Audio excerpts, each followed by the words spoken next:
আসসালামু আলাইকুম প্রিয় দেশবাসী। কয়েকদিন ধরে একটা নিউজ ফেসবুকে ঘোরাফেরা করতেছে, সেটা হচ্ছে ৩২ নম্বর বাড়ি তুমি আসলে কার। এই নিয়ে আমি ইতিহাস ঘাটাঘাটি করলাম, দেখলাম ১৯৫৬ সালে বঙ্গবন্ধু শেখ মুজিবুর রহমান গণপূর্ত মন্ত্রণালয়ে একটা বাড়ির জন্য আবেদন করেন। পরে ১৯৫৭ সালে মাত্র ৬,০০০ টাকার বিনিময়ে ১ বিঘে জমির তাকে দেওয়া হয়। তো এ থেকে বোঝা যায় যে ধানমন্ডি ৩২ নম্বর বাড়িটি মূলত গণপূর্ত মন্ত্রণালয়ের জায়গা, অর্থাৎ সরকারি জায়গা। সে সময়ে বঙ্গবন্ধু শেখ মুজিবুর রহমান মন্ত্রী ছিলেন।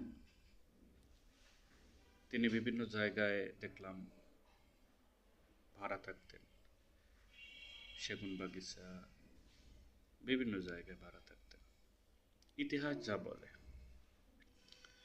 তো আমি যারা ফেসবুকে লেখালেখি করছেন তাদের উদ্দেশ্যে বলি, সম্মানিত ব্যক্তিকে সম্মান দিয়ে কথা বলার চেষ্টা করুন। সে শেখ মুজিবুর রহমান, শহীদ প্রেসিডেন্ট জিয়াউর রহমান, এরশাদ, বেগম খালেদা জিয়া, যারা এই দেশটাকে পরিচালনা করছেন, মৌলানা ভাসানী থেকে শুরু করে সবাই দেশের প্রতি কোনো না কোনো কন্ট্রিবিউশন থাকে। হ্যাঁ, তার পাশের লোকজন হয়তো খারাপ ছিল বা আছে। আপনি বা আমিও যদি কোনো পোস্টে যাই, আমার পাশের লোক খারাপ করবে বা আপনার পাশের লোক খারাপ করবে। তো বিদ্বেষমূলক রাজনীতি ছেড়ে দিন, দিয়ে সুষ্ঠু ধারার রাজনীতি করুন। এই দেশটা গড়ার পিছনে যাদের যাদের অবদান, আমরা সবাইকে স্যালুট জানাই।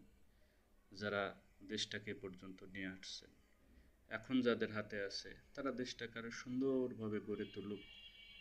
আমি আপনি সবাই সহযোগিতা করি, সোনার একটা দেশ গড়ি। ভালো থাকেন, সুস্থ থাকেন। আল্লাহ হাফেজ।